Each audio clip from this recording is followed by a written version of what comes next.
Good morning, ladies and gentlemen. We would like to thank you for attending this webinar on our BL Equities Europe fund. This fund, managed by Ivan Bouillot for more than 15 years now, applies BLI's business-like investing investment philosophy that focuses on the generation of attractive long-term risk-adjusted returns. The strategy is benchmark agnostic, conviction-based, and aims to invest in high-quality companies that benefit from solid competitive advantages and a strong capacity of free cash flow. The fund is also benefiting from the SRI label of the French government. The recent months have been challenging in the context of renewed optimism on the economic growth. On a year-to-date basis, as of the end of September, the fund generated a return of 14%, while the MSCI Europe net return gained more. On a longer-term horizon, the fund is ranked first quartile in its Lipper Peak Group. Before we start, a few words about Banque de Luxembourg Investments. BLI is the asset management company of Banque de Luxembourg. We manage around 15.5 billion euros across four main asset classes: equities, bonds, diversified management, and funds of funds. Our investment approach is based on an active conviction-based and long-term strategy.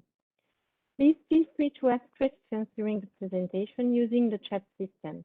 We will answer them after the presentation. A summary of the conference will be published in the next few days in French as well as in English. And now I leave the floor to Ivan Bouillot, the fund manager of BL Equities Europe, who will give you an update on its strategy and the portfolio. Yes, good morning, everyone. Thank you, Françoise, and thank you for joining our update call on BL Equities Europe strategy. I will first recap in a few words the portfolio investment approach before jumping into performance figures. So BL Equities Europe, as François said, is managed with a bottom-up conviction-based approach. It has a conservative growth profile. It is managed completely agnostic of benchmarks and short-term market movements. The process focuses with a mid to long-term mindset on quality and valuation metrics. Quality is referred here as a high and sustainable return on invested capital through disciplined capital allocation, while maintaining a quality balance sheet and an attractive ESG profile. Regarding valuation, we focus on expected return over a 3 to 5 years investment horizon, leading to protecting the downside when valuations are high, hence giving up some of the relative return with the expectation to overcome the difference when markets weaken. The portfolio usually have 30 to 35 positions, depending on the size of the individual market cap of the individual companies, and some sectors are structurally not represented in the portfolio, like financials, automotive, or utilities. So let's move on now directly to performance figures. Performance-wise, the portfolio was 2% behind the MSCI Europe net total return at the end of September, with a 14.3% increase in its net asset value versus 16.2% for the MSCI Europe. This negative year-to-date return relative to the benchmark has its culprit in some of my own selections year-to-date, but also because of style sector rotation we have seen in the markets over the year. Indeed, taking a closer look at the daily net asset value versus the market, we see the portfolio relative return illustrated here in the gray shaded area with the right-hand scale, taking a hit when the market rotated abruptly towards cyclicals and traditional value sectors in February and October. These rotations were underpinned by the global economic recovery, rising long-term interest rates, and rising inflation expectations. And while having few, if any, holdings in companies in our universe, particularly sensitive to, in the short term, to these variables, the portfolio structurally suffers important negative relative returns. The portfolio was nevertheless able to outperform the markets in between these two market swings, thanks to a good performance across the different holdings we have been having. So in these difficult times, which in the end were more or less overdue and expected in terms of a market rotation out of quality and growth and into more cyclical or traditional value segments of the market, we try to remain focused on the mid to long term, discipline on our strategy, convinced that return on invested capital is a long-term differentiated factor for equity investment performance, and that style rotation is inherent to market cycle, but short-term driven. And this is illustrated here in this relative performance of first to fourth quartile in terms of return on invested capital since 1985. We see a positive relative performance, but of course with market swings that we've seen in 2003, 2010, and that we are seeing now since last year.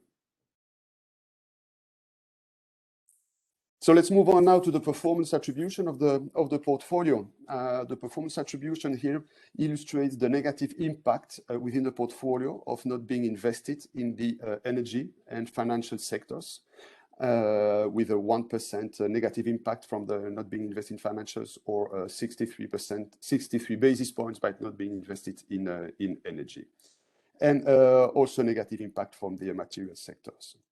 While the technology sector is positively contributing, which we have been emphasizing over the last 18 months.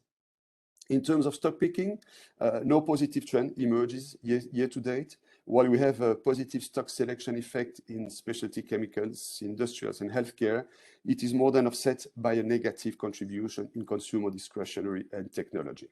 So let's see now a few of these specific companies. So here we have the top major contributions to the year-to-date return. As you can see, it is essentially in healthcare, industrials, and chemicals. And chemicals, of course, is referred to as specialty chemicals. We first of all see Novo Nordisk, one of the top 10 companies in the holdings in the portfolio.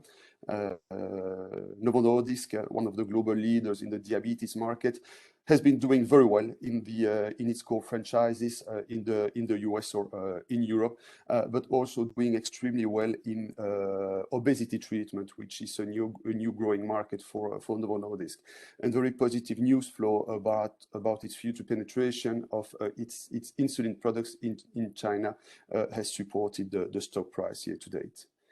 Second best contributor, Sika, you're familiar with. This is our long-term first holding of the portfolio. Sika is the Swiss specialty chemical manufacturer of products and systems solutions for the construction industry, while the company continued to outgrow the market by gaining market share through constant innovation, a broad and complementary product portfolio, and a very efficient decentralized organization. EssilorLuxottica, finally, in terms of in the list of positive contributors to the portfolio, EssilorLuxottica has been benefiting by the market starting to pricing the acquisition of Grand Vision. They are finalizing this year with a quite positive synergies expected in terms of revenues and margins, but also the market has been pricing the better visibility on the business going forward with the recovery post COVID lockdowns, as well as the improvement finally in terms of governance within the company.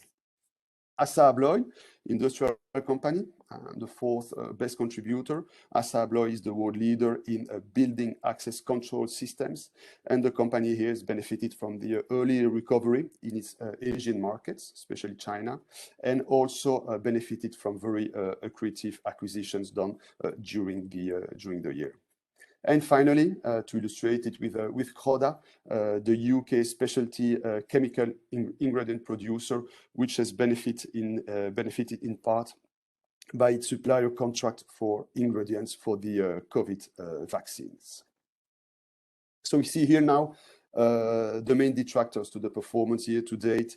A few of them has had quite a negative year-to-date return, like TeamViewer, Christian Hansen, Boost, Grifols, or Adidas. TeamViewer, for example, the main detractor to the performance year to date. This is quite a disappointment, as it is a new investment I initiated early in the year. Fortunately, it was not a big position. We were just building the position. And TeamViewer is a provider of software for remote and secure IT connectivity. And unfortunately, after failing to deliver on its own expectations and market expectations in terms of growth and strategy, the company has significantly revised downwards its business outlook for current year, but also for the short-term outlook of the business. So the position, which is a 0.6% of the portfolio, is currently on a watch list. Christian Hansen, also recent investment in the portfolio. I appreciate a lot Christian Hansen for its positive contribution to a health nutrition globally through the development of natural enzymes. We know the business is not very dynamic for the moment, but try to stay focused to the mid to long term on this company. And this year, the company continued to suffer from weak performance in its legacy business, together with margin pressure and important investment needs. We are not worried, nevertheless, about the positioning and the long-term outlook for the business. Boozt, this is a Nordic online fashion retailer, competitor of Zalando. Boozt here, which has a higher profitability than Zalando, it's targeting more fashion and high-end markets than Zalando, has been nevertheless suffering this year from a contraction in its profitability, which was unexpected by us and by the market. Nevertheless, it's still very decent in terms of profitability contraction. And Grifols, for example, Grifols is a Spanish company, one of the global leaders in plasma derivatives, human plasma derivatives, where the company is still suffering from low blood collection volumes, especially in the US, because of lockdown measures or other COVID-related constraints for people to go to a collection center to give their blood. So this is unfortunately impacting sales and profitability, while the company, very optimistic about its business and the future of the company, continues to invest. So this is a combination, of course, the market stays away from and not pricing the post-COVID potential for Grifols. So in terms of portfolio movements, honestly, since our last update call, I have not been trading a lot, at least in terms of new holdings. There's been no new investment from May, our last update call, to September, which is the date we closed this presentation.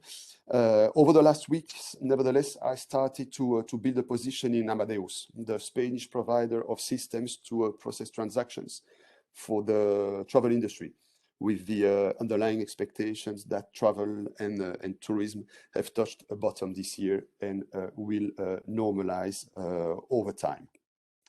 Other than that, over the course of the last four months, I've been increasing essentially positions in Teleperformance, position initiated end of 2020. Also increasing position in Novo Nordisk, quite optimistic about the company during the whole year. Averaging down Boozt, which is a recent investment. As mentioned, the company is not performing well for the moment, nothing dramatic, but I mean averaging down the cost price, which is Boozt is still a small position in the portfolio. A bit early too, but still optimistic about my investment thesis before the management completely revised its business outlook, averaging down the cost price of TeamViewer. But I mean, I put it on a watch list for the moment, as mentioned previously. And finally, increasing position in ASSA ABLOY and Kerry Group. I just left the slides presenting our most recent investments in the portfolio, but I will not go into the details because we talked about this in our last update call, Sweco, Reply, and TeamViewer. So in terms of companies sold within the portfolio, no new positions completely sold since end of April. The last positions we sold were Roche and Unilever. And as you remember, essentially the rationale behind this is to sell these defensive names in an environment of economic recovery and faster IT adoption. So this investments sale were essentially to reinvest in industrial companies and in technology companies. Other than this, over the last 4 months, essentially reducing Fresenius, the German healthcare company active in hospitals and suffering from its exposure to hospitals, and also, of course, one of the world leader in dialysis. Just waiting here to have a better visibility on the recovery path of its return on invested capital, which for the moment is still very much uncertain and seems to be more a value trap than an attractive investment opportunity for the near future. And also taking some profits on Kone, the Finnish elevator company, and Essilor-Luxottica because of valuations reasons. So in terms of exposures, we have the top 15 holdings in the portfolio. You are familiar with these names. There is some small reallocations within the portfolio, but essentially we still have the same names with have been on average doing relatively well year to date, with the exception of maybe of Essity. We have 5%. We have 35 holdings in the portfolio as of end of September. As you might remember, this is due to the number of smaller companies we've been adding to the portfolio, and as we want to keep liquidity under control, I increased the number of holdings towards the upper range of 35 holdings. A little bit of cash in the portfolio, 6%. It's roughly 5% now. I mean, we have volatile markets with a lot of swings and rotations within different segments and sectors, so just maintaining a little bit of cash to be more proactive. And the top 10 slightly increased over the year, 47% of the assets as of end of September. As you can see on the chart on the bottom right, we still have quite a lot of growing franchises company. Upper range of our upper limit of our range, close to 40% of the portfolio is invested in what we call growth companies. And this, of course, as you know, as mentioned, we have a conservative growth profile, conservative in terms of essentially of valuation and balanced portfolio towards growth and more defensive companies. So these 40% growing franchises are counterbalanced by 50% of the portfolio invested in consistent earners. And we see it a little bit more, the different themes of category we have in the portfolio, and that gives it a balanced profile and more conservative than a pure growth portfolio. So we are invested in some growth companies out of tech, offshore, of course, like Sika, L'Oréal, Halma, or Spirax Sarco. Quite a nice exposure. These are not all the names of the portfolio, but just to illustrate it, but quite a nice exposure to tech, digital technologies, and adoption of cloud within the company, within the economy, with the Teleperformance, Reply in Italy, Net Company in Denmark, or Dassault Systèmes. And here we have quite a few defensive names to reduce the volatility of the portfolio, especially in these times of high valuations. SGS, Essity, Grifols, Sweco, Novozymes, or Essilor. And I just wanted to illustrate here, we have some cyclical exposure in the portfolio, of course, but this remains in the segment of quality cyclical companies like Amadeus, Legrand, or Assa Abloy. So you see that we will not add a new theme or new layer to the portfolio, like not adding deep value cyclicals like automotive commodities, because we don't have these kind of companies in our universe, and we will neither invest in financials or banks, even if interest rate trends might be favorable for the outlook for these sectors. These also do not really fit our investment criteria. So here's some fundamental figures about the portfolio. Of course, the portfolio, as we can see on the left part of the slide, remains more expensive than the market, with a PE 2022 of 28 versus 16 for the market. So all the valuation metrics are more expensive than the market, which is expected. We also see better fundamental ratios than for the market in terms of gearing or return on equity. What is interesting to see that, of course, the metrics didn't really improve for us since the beginning of the year, while it improved for the market as earnings expectations or earnings delivery were higher for the market than for the portfolio. On the bottom left, we see nevertheless the EPS growth profile for the portfolio. So we see that indeed in this environment of cyclical upswing from the COVID crisis, our companies who suffered less last year are rebounding less in terms of EPS growth. So we see that for BL Equities Europe, the EPS growth expected for this year is 33% versus close to 60% for the stock 600. But following this rebound in a more normalized world for 2022, we still have an expected EPS growth of 10.7% versus 8.5% for the markets. In terms of market cap exposure, well, the portfolio has drifted gradually over the last 18 months towards more mid caps, so mid or mid-large caps, and out of mega caps. So essentially increasing the allocations towards companies with a market cap below 50 billion euros. Here we have the country allocation. As you know, this is just bottom-up driven. We have been increasing allocation to Denmark and Sweden over the last 18 months, to France too. This is only driven by opportunities we saw in France, especially during the COVID crisis, adding L'Oréal, Téléperformance, or Dassault Systèmes in 2020, which increased significantly the exposure to France. In terms of sector, we remain quite well balanced in the different sectors in which we invest. Over the last 9 months, we have been increasing exposure to technology, to industrials, or to specialty chemicals.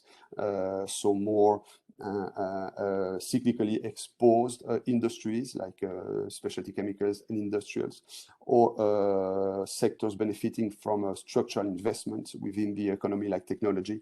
But of course, this is still not enough to have to keep the pace with market performance year to date.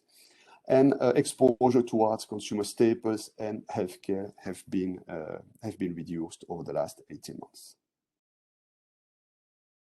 So as a conclusion, not to make it too long, I mean, I think we continue to be in an environment where valuations are high, on high margins and high earnings, especially in the US and in the quality growth segments in Europe. I think that inflationary pressures are not structural. I really think this is linked to the significant reduction of investments, not only over the last 18 months, but probably over the last 5 years. And now with the recovery in demand, we have bottlenecks in many industries and supply chains, but this should not be structural. Albeit, of course, they will last more than a few quarters and continue to hit margins. We are noticing for the moment with all the earnings releases. financial markets are still are very much dependent on central bank policy. So hopefully, if inflationary pressure do not materialize for the long haul, they will not run to tighten faster. This is an arbitrage central banks have to do between supporting growth, normalizing their policy, or combat inflation. But we see here, I think, in the chart illustrated here that overall, on average, profits over the last 10 years for the market as a whole didn't increase that much, while the valuation multiple have significantly expanded. So very sensitive to interest rates policy and interest rate strategy by the central banks. So patience and selectivity will be maintained at the core of the portfolio management process in order to try to find value through this market rotation, through this market swings, and slowly adding new companies within the portfolio. So this concludes the presentation, and I'm available for any questions, should you have it now, or for any dedicated call afterwards.